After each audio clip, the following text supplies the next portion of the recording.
Hello, this is Louis with A.C.F. Home Inspections in Orlando, Florida. One of the things we always recommend is you get a home inspection done.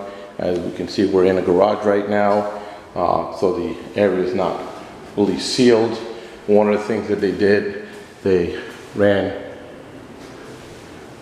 HVAC ducting or AC ducting to the garage area. The concern we have with that is this is still a garage, so the door can open and we can put a car in here, maybe storing chemicals and other things in here.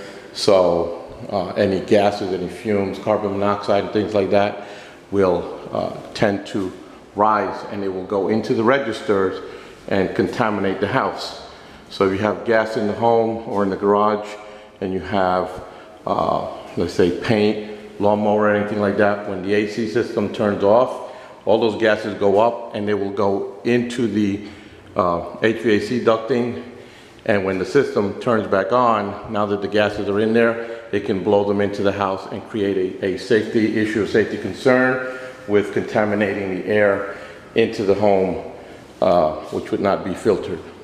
This is Louis with A.C.F. Home Inspections, always recommending that you get a home inspection done so that your inspector can point out the things that are abnormal in the home and that can be a safety concern